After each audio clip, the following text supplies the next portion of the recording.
In terms of trying to visualize what this thing was going to be and should be, in a lot of it I've been sort of catching up with Todd because he's lived it his whole life, he's collected it, and he's sort of created this. And so the first time I met him, it was in the basement of their office building with, everything was in drawers, everything was piled up, you could barely see file cabinets and desks. And he really had in his mind the whole concept of how to display these and how to walk people through it. And from the storefronts, which work as a way to display the signs, and also work as a way to look through the windows and see some of the smaller artifacts. Section over here would be sign painting in gold leaf. If you look on your floor plan, you'll kind of see how you turn the corner there, and then you come through the three different areas: the pre-neon or light bulb era, the neon era, and the plastic era. Base rooms. This is that first low bay section. People come in and can sort of move around this way into the main street section. That's where the really big signs are. Through there.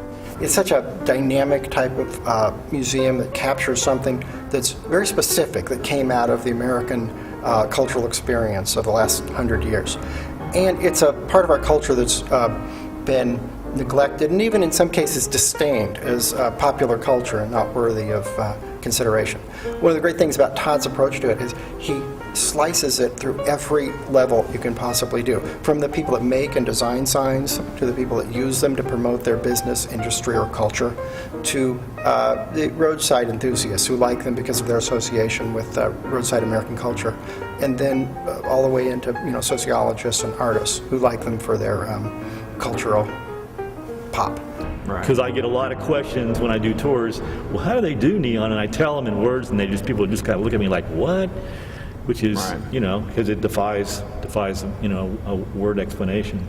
It's really important in creating this experience to have a multiplicity of scales, from the smallest things he has, sort of sign painter tools, to the enormous McDonald's signs and the large genie. So I think one of the biggest changes is we're going to be able to get the big signs in this one. We have the high bay section down the middle of this the new building, which gives a lot more chance to use the big ones.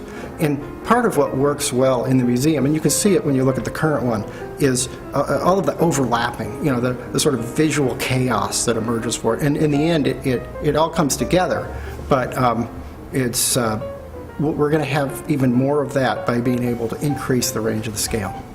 The intention here is to build the storefronts, scale them on, I guess, against here, clearing this I-beam there, where what's going to happen is you're going to have a skyline here. There'll be some buildings will be 2 stories, some will be 3, some will be 2.5. If you picture something like maybe North Side in an older section of the downtown area, that's what we're trying to create here. Well, a lot of times I've put the signs in arrangements where, I thought they would be, and Todd would very politely come back and say, "Oh, yes, no, it goes over here." And, as we've gone back and forth on that, I've really come to respect his understanding. I mean, he's a great sense of museum display and what the visitor's experience is. And I think a lot of that comes from the fact that he, not just the fact he's been living with signs his whole life, but also he's been touring people. He'll get buses coming in from all over, and they're personalized tours. I mean, Todd will walk through the museum and tell people the history, and so he's learned how to read people's reaction, what works, what doesn't, what gets them excited. That the big circle in that plastic area is our big Sputnik sign. I want that it needs a lot of space with the spikes sticking out. So that's right over there. Okay. Now let's move toward the signs on Main Street area.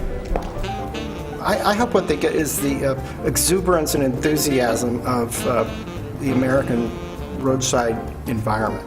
As I said before, it's really something that's very rich. It communicates very effectively. And maybe some of the messages are eat at Joe's. But you add all of these things up, and it's a culture expressing itself in its environment.